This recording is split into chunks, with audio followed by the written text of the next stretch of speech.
800 kilo की मोटी औरत ने गलती से पत्थर की पटिया तोड़ दी, लेकिन उसे क्या पता था कि इससे 1000 साल से बंदी जादुई चिराग का जिन्न आजाद हो जाएगा। जैसे ही जिन्न ने उससे जल्दी से 3 इच्छाएं मांगने को कहा, मोटी औरत को लगा कि जिन्न की नीयत उस पर ठीक नहीं है। गुस्से में आकर उसने इच्छा मांगी कि जिन्न समुद्र की सबसे गहराई में डूब जाए। इसी तरह फिर सैकड़ों साल बीत गए। एक लड़की मछली का मांस साफ कर रही थी, तभी उसे मछली के पेट में एक सुनहरी बोतल मिली। उसने बोतल की सतह की गंदगी साफ की, सोच रही थी कि अब उसकी किस्मत खुल जाएगी, लेकिन तभी बोतल से काले बैंगनी रंग का घना धुआं निकल पड़ा। जिन्न एक बार फिर दुनिया के सामने आ गया। शाप से मुक्ति और आजादी पाने के लिए जिन्न ने लड़की से कहा कि वह जल्दी से 3 इच्छाएं मांगे, लेकिन इस लड़की का स्वभाव बहुत अजीब था। वह इच्छाएं मांगने की जल्दी में नहीं थी, बल्कि उसने जिन्न से अपनी बनाई चीजें देखने को कहा। जिन्न भी बहुत हैरान था, उसे उम्मीद नहीं थी कि जादू के अलावा भी इतनी अद्भुत चीजें हो सकती हैं।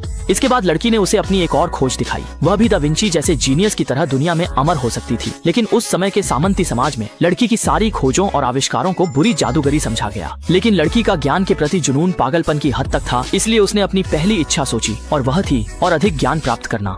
इसके बाद जिन्न ने तरह तरह की किताबों को एक साथ रखा और जादू से उन्हें एक औषधि की बोतल में बदल दिया। बस लड़की को वह औषधि पीनी थी और वह उसमें समाया सारा ज्ञान प्राप्त कर सकती थी। हालांकि अब उसके पास अपार ज्ञान था, लेकिन फिर भी कुछ ऐसे सवाल थे जिनका हल वह नहीं निकाल पाई, जैसे समय, स्थान और क्वांटम ग्रेविटी। इससे वह बहुत बेचैन हो गई, इसलिए उसने अपनी दूसरी इच्छा बताई। वह हर चीज को महसूस करने की शक्ति चाहती थी। एक ही पल में उसने ब्रह्मांड के सत्य और रहस्यों को स्पष्ट रूप से देख लिया और यह सारा ज्ञान उसके दिमाग में समा गया। इसके बाद कोई अनसुलझी पहेली उसके लिए रहस्य नहीं रही। वह हर सवाल का जवाब ढूंढ सकती थी, लेकिन अब वह सब कुछ जान चुकी थी। उसकी जिंदगी का मकसद नहीं बचा और उसका मानसिक संतुलन धीरे धीरे टूटने लगा। लड़की ने गुस्से में कहा कि काश जिन्न कभी उसके जीवन में आया ही न होता। उसे पता नहीं था कि यही उसकी तीसरी इच्छा बन जाएगी। जिन्न फिर से बोतल में बंद कर दिया गया और वह औरत जिन्न के अस्तित्व को पूरी तरह भूल गई। सैकड़ों साल बीत गए, जब तक कि एक प्राचीन वस्तुओं की दुकान में गुई नाम की एक महिला ने जिन्न को बंद करने वाली बोतल को ढूंढ नहीं लिया।